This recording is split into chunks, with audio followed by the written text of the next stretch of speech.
अरे किती किरकोळ प्रश्न विचारता रे तुम्ही. तो काय दाऊद इब्राहिम आहे का? काय विचारता? राऊतसाहेब, कौटुंबिक मनोमिलन झालं, आता राजकीय युतीची अधिकृत घोषणा होते. आजचा मुहूर्त आहे. माननीय शिवसेना पक्षप्रमुख उद्धव ठाकरे आणि महाराष्ट्र नवनिर्माण सेनेचे अध्यक्ष राज ठाकरे हे आत्ता 11:30 वाजता शिवतीर्थावर एकत्रित येतील. शिवसेना प्रमुखांचे आशीर्वाद घेऊन त्यांना मानवंदना देऊन महाराष्ट्रातल्या एका ऐतिहासिक पर्वाची ते सुरुवात करतील. आजचा दिवस अत्यंत महत्त्वाचा आहे. त्यानंतर 12 वाजता पत्रकार परिषदेमध्ये राजकीय युतीची घोषणा होईल. आजचा दिवस महाराष्ट्रासाठी, मराठी माणसासाठी अत्यंत मंगलमय आहे, प्रेरणादायी आहे. मला तर त्या दिवसाची आठवण येते आज, ज्या दिवशी संयुक्त महाराष्ट्राचा मंगल कलश महाराष्ट्रात आला आणि मराठी माणसानं आनंद उत्सव साजरा केला. अशा प्रकारचा मराठी ऐक्याचा मंगल कलश आज माननीय उद्धव ठाकरे आणि माननीय राज ठाकरे यांनी महाराष्ट्राला अर्पण केला, असं चित्र आज संपूर्ण मला राज्यामध्ये दिसतं. कोण काय बोलतात भडभुंजे त्याच्याकडे लक्ष द्यायची गरज नाही. हे सगळे लाचार दिल्लीचे बूटचाटे लोक आहेत. त्या दिल्लीच्या बूटचाट्यांनी त्यांचं राजकारण करावं. त्यांनी मार्गदर्शन करण्याचा प्रयत्न करू नये. त्यांच्या पोटामध्ये जो भीतीचा गोळा आलेला आहे दोन ठाकरे बंधूंच्या एकत्र येण्यामुळे, तो भीतीचा गोळा त्यांच्या तोंडातून बाहेर पडतो आहे, जिभेतून बाहेर पडतो आहे. मराठी माणूस एक आहे आणि एक राहील, आणि त्यांचं नेतृत्व मराठी माणसाचं म्हणून उद्धवजी आणि राज्य करतील. आज त्या संदर्भात अधिकृत घोषणा होईल. मुंबईसह ठाणे, कल्याण डोंबिवली, मीरा भाईंदर, नवी मुंबई, नाशिक, पुणे या महानगरपालिका तर आहेतच. इथे आमची जागा वाटपासंदर्भातली चर्चा संपलेली आहे. याशिवाय इतर महानगरपालिका जिथे जिथे शक्य आहे तिथेही आम्ही एकत्र महानगरपालिका लढण्यासंदर्भात काम करतो. बघा हा एक महाराष्ट्राला मिळालेला शाप आहे.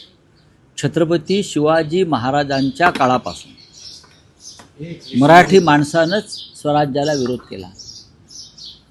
शिवाजी महाराजांनी ज्या 225 लढाया लढल्या असं शिवसेना प्रमुख आम्हाला नेहमी सांगायचे. त्यातल्या किमान 200 लढाया स्वकीयांविरुद्ध ते लढले आणि तरी त्यांनी स्वराज्याचं तोरण बांधलं. माननीय बाळासाहेब ठाकरे यांना सगळ्यात जास्त विरोध मराठी लोकांनीच काही केला, तरीही त्यांच्यावर मात करून माननीय बाळासाहेबांनी शिवसेना निर्माण केली आणि राजकारणामध्ये यशस्वी केली. हे प्रत्येक राज्यामध्ये होत असतं. आपलेच लोक आपल्या विरुद्ध उभे राहतात. त्यांना स्वाभिमान नको आहे. मी बोललो ना, जे दिल्लीचे बूटचाटे आहेत, मग त्या बूटचाट्याने परवा बूट पॉलिशवाल्यांचा एक मेळावा पण घेतला होता. ते प्रॅक्टिस करतायत चांगल्या प्रकारे दिल्लीचे बूट कसे पुसता येतील किंवा बूट कसे चाटता येतील, त्यांची एक रंगीत तालीम सुरू आहे.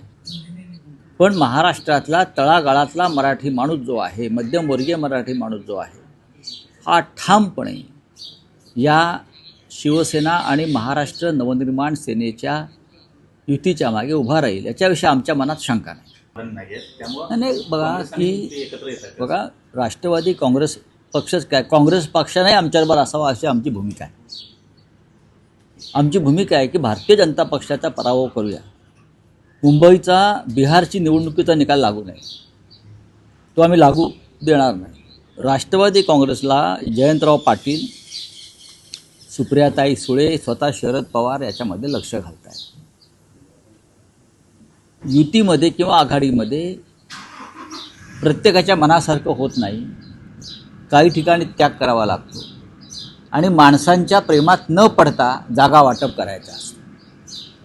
आपण माणसांच्या प्रेमात पडलो तर जागा वाटप हे अडचणीचं ठरतं. जिंकेल त्याची जागा मेरिटवर, गुणवत्तेवर हे आमचं धोरण आहे आणि ते आम्ही शिवसेना आणि महाराष्ट्र नवनिर्माण सेनेमध्ये सुद्धा आम्ही ते धोरण राबवलं. त्याच्यामुळे राष्ट्रवादी काँग्रेस असेल हे आमचेच सहकारी आहेत. काही ठिकाणी काँग्रेस मुंबईच्या बाहेर आहे, तर आम्ही हे धोरण ठेवू की गुणवत्तेच्या आधारावर, मेरिटवर जागा वाटप व्हावं. हे भारतीय जनता पक्षाचं आणि शिंदे गटाचं काम आहे. उत्तर भारतीयांना, हिंदी भाषिकांना अस्वस्थ करण्याचं. त्यांना कोणीही मारलेलं नाही उत्तर भारतीयांना. आणि कोणी जे मुंबईचे नागरिक म्हणून इथे उपस्थित आहेत किंवा इथे राहत आहेत, मुंबईचे नागरिक म्हणून, मुंबईकर म्हणून, मी मुंबईकरचा नारा माननीय उद्धव साहेबांनी दिला होता ना. पण जो मराठी माणसाच्या एकजुटीमुळे जो पोटात काही लोकांच्या भीतीचा गोळा आलेला आहे, ते अशा प्रकारचं दुहीचं राजकारण करत आहेत. मला एक तरी उदाहरण दाखवावं पोस्टर लावणाऱ्यांनी की शिवसेनेनं कोणाला इथे विनाकारण मारलाय, हल्ला केलाय.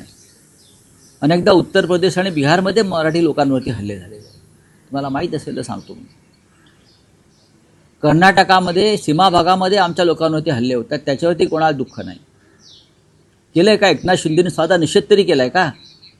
बेळगावामध्ये गेल्या 2 वर्षामध्ये मराठी माणसांवर 212 निर्गुण हल्ले झालेले आहेत. माझ्या आकडे आहेत. तुरुंगात टाकले लोकांना मराठीचा झेंडा फडकवला म्हणून. काय सांगतात शिंदे आणि भारतीय जनता पक्ष?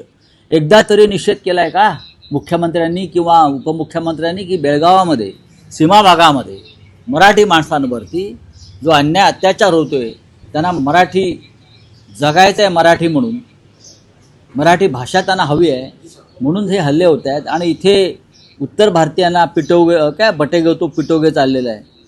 हां, आधी लोकसभा आणि विधानसभेत बटेगे तो कटेगे होतं. आता त्यांचे वेगळे वेगळे प्रकार सुरू आहेत. ही नाटकं. आपल्या परिसरातील बातम्या आमच्यापर्यंत पोहोचवण्यासाठी स्क्रीनवर दिलेल्या क्रमांकावर संपर्क साधू शकता. दूरध्वनी क्रमांक 8652414343.